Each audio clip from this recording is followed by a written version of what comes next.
अंजनगाव विद्युत वितरण कंपनी कार्यालयातून थकबाकीदारांकडून वीज बिल वसूल करण्यासाठी एक नवीन चक्कल लढवली। अंजनगाव विद्युत वितरण कंपनीच्या कर्मचाऱ्यांकडून सध्या थकीत असलेली वीज बिलांची गावोगावी वसुली सुरू असताना एक नवीनच प्रकार ग्राहकांचे फोटो काढण्याचा उघडकीस आला आहे। सविस्तर माहितीप्रमाणे अंजनगाव शहर आणि तालुक्यात कर्मचारी वीज बिलाची वसुली करत आहे। वीज बिलाची वसुली करत असताना वीज ग्राहकांचे मोबाईलद्वारे फोटो घेतला जात आहे।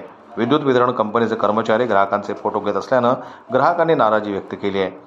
वीज वितरण कंपनीचे कर्मचारी वीज बिलाची वसुली करत असताना ग्राहक ज्या अवस्थेत आहे त्याच अवस्थेत ग्राहकांचे फोटो घेत असून ते फोटो एका कार्यालयीन व्हॉट्सअप ग्रुपवर वरिष्ठ अधिकाऱ्यांना पाठवून कर्मचारी आपले कर्तव्य बजावत आहे, असे या व्हॉट्सअप ग्रुपवरून निदर्शनात येत आहे। याबाबत काही कर्मचाऱ्यांना विचारणा केली असता आमच्या वरिष्ठांनी फोटो काढण्याचे आदेश दिले आहे असं सांगितलं।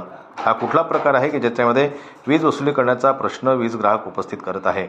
ग्रामीण भागातील शेतकरी शेतीच्या कामात व्यस्त आहेत। वीज बिलांचे पैसे घरातील महिला मंडळी जवळ ठेवून देतात, तर शहरातील पुरुष मंडळी व्यवसायाच्या निमित्ताने घराबाहेर असताना बहुतांश फोटो काढण्याचा प्रकार महिला तसेच मुलींसोबत होत आहे।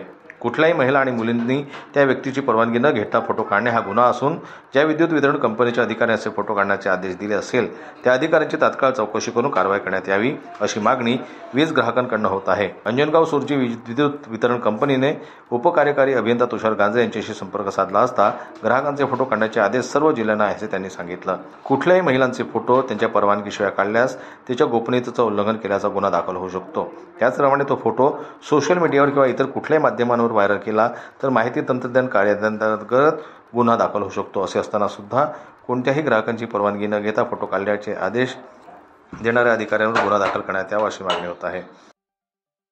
जनमत लाईव्ह न्यूज करता सचिन पाटील अब्रुक यांची रिपोर्ट अंजनगाव सुरजीहून।